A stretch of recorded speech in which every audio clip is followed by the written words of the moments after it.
انہوں نے ایک کتاب لکھی تھی سجاد حیدر جلدرم پہ، اور انہوں نے اس میں بتایا کہ کسی بھی افسانے میں کچھ چیزیں ضروری ہوتی ہیں.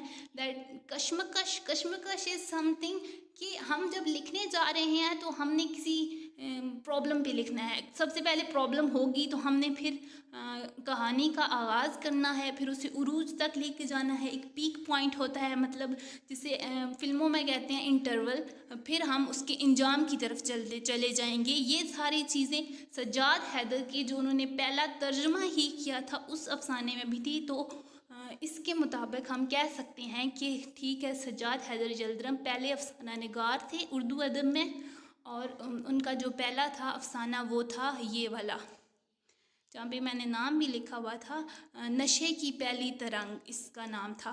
اس کے بعد آپ حج اکبر کو پڑھیں جو منشی پریم چند کا ہے، آپ کو ہوپ سو سمجھ آ جائے گی. لیسن نمبر 30 ہے، اگین سے بتا رہی ہوں، آپ اس کو ایک دفعہ ریڈ کریں. اس میں سارا لکھا ہوا ہے کہ کیسے کیسے ویریشنز ہوئیں اور کیسے افسانہ آگے بڑھا.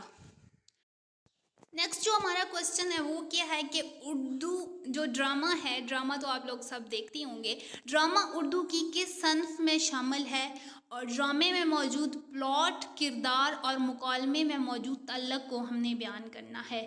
اب جو لوگ آپ لوگ اتنے ڈرامے دیکھتے رہتے ہوں نا، اب اس کا آپ کا ایگزام ہو رہا ہے کہ آپ کو کتنی سمجھ ہے ڈرامے کی. سب سے پہلے جو پہلا کوسچن ہے ہمارا، کوسچن کا جو پہلا پارٹ ہے وہ کیا ہے. اچھا، پارٹ سٹارٹ کرنے سے پہلے میں بتا دیتی ہوں کہ جو کوسچن نمبر 2 ہے وہ لیسن نمبر 33 سے لیا گیا ہے، جس میں ہے ڈرامے کا آغاز، ارتقاء اور اس کی ساری ہسٹری بتائی گئی ہے انہوں نے کہ ڈرامہ کیسے ہوتا ہے، کیسے شروع ہوا. اب جو پہلا حصہ ہے وہ ہے ڈرامہ اردو کی کس صنف میں شامل ہے. اردو ادب کی بیسکلی 2 صنف ہوتی ہیں، ایک ہوتی ہے اردو نثر اور ایک ہوتی ہے اردو شاعری. اردو جو شاعری ہوتی ہے اس میں تو آپ کو پتہ ہے کیا کیا ہوتا ہے، نظم، قصیدہ، جو ہم نے پڑھا تھا مڈ ٹرم کے سلیبس میں. جو ہمارا فائنل ٹرم کا سلیبس ہے وہ سارا نثر پہ مبنی ہے. نثر میں آتا ہے ڈرامہ. یہ ہو گیا ہمارا پہلا کویسچن انہوں نے پوچھا ہوا ہے اس کا آنسر. اس کے بعد ہم نے پلاٹ کے بارے میں دیکھنا ہے. اس کے بعد ہم دیکھتے ہیں پہلے کہ ڈرامہ کیسے شروع ہوا. ڈرامہ بہت ہی پرانی تخلیق ہے. یہ سارے چیزیں جو یہاں لکھی ہوئی ہیں یہ آپ اپنے ادھر سے بھی پڑھ سکتے ہیں. لیکچر نمبر 33 میں بھی ہے. ڈرامہ صنف کی صورت میں باقاعدہ آغاز یونان سے ہوا تھا. یہاں پہ یونانی بہت سے ڈرامہ نویس تھے جنہوں نے سب سے پہلے ڈرامے کا آغاز کیا. پھر یہی ڈرامہ یورپ میں چلا گیا اور یورپی ڈراماز بہت زیادہ مشہور ہوئے. اس کے بعد ڈرامہ لکھے جاتے تھے، جیسے کہ آپ شیکسپیئر کے ڈرامہ، انہوں نے بہت اچھے اچھے ڈراماز بھی لکھے ہیں. اس کے بعد یہاں پہ آتا ہے کہ کس نے یہاں پہ آ کے 6 صدی میں آغاز ہوا تھا. اس کے بعد اصول و ضوابط بنائے گئے تھے، جس میں ارسطو کی سب سے پہلے ان کی ایک کتاب سی بوتیکا. اس کتاب میں انہوں نے ڈرامے کے بیسک جو جز ہوتے ہیں، عناصر ہوتے ہیں وہ بتائے تھے. دیٹ از کہانی، کردار، الفاظ، خیال، آرائش اور موسیقی. پھر اس میں ویریشنز کی گئی، پلاٹ، مکالمہ، آغاز، انتہا، انجام، تذبذب، تصادم کو شامل کر دیا گیا. پلاٹ کو کیا کہتے ہیں؟ اب جو ہمارا جو کوسچن تھا ادھر چلتے ہیں. ہم نے کیا تعلق بیان کرنا ہے؟ پلاٹ، کردار اور مکالمہ. کردار تو آپ کو پتہ ہے جو کہ کریکٹرز ہیں ان کے درمیان میں ربط ہونا چاہیے، اور مکالمہ آپ بچپن سے پڑھتے آ رہے ہیں، 2 لوگوں کے یا 3 لوگوں کے درمیان ہم نے جو بات چیت ہوتی ہے اس کو مکالمہ کہتے ہیں. پلاٹ کیا ہوتا ہے؟ پلاٹ ہوتا ہے بنیادی طور پر جو ہماری کہانی میں، ہمارے ڈرامے میں جو بھی واقعات ہیں ان میں تسلسل ہو، یعنی کہ ان میں ربط ہو. یہ نہیں کہ ایک دفعہ وہ بندہ ایک جگہ پہ بیٹھا ہوا ہے پاکستان میں، اگلے ہم سین میں دکھا رہے ہوں کہ وہ پتہ نہیں کہاں بیٹھا ہے اور کسی ابروڈ کنٹری میں اس کا سین ہو رہا ہے، اگلا جو سین ہے اس سے اگلے میں وہ پھر واپس آ گیا. یعنی کہ اگر آپ کوئی بھی ڈرامہ پلاٹ کرتے ہیں تو اس کا مطلب یہ ہوتا ہے کہ ہم نے اس کی کہانی میں سارے ربط کو بیان کرنا ہے کہ کہانی ایک فلو کے ساتھ چلے، اس میں کوئی بھی مطلب بریک نہ آئے. بریک اس سینس میں اگر آپ لوگ ڈرامے تو آپ لوگ دیکھتے ہی رہتے ہوں گے، جس طرح ڈرامے میں ایک پوری کہانی چلتی ہے، ایک پہلے آغاز ہوتا ہے، اس کے بعد ہم دیکھتے ہیں کہ پرابلمز ارائز ہوتی ہیں، پھر ان پرابلمز کو سالو کیا جاتا ہے.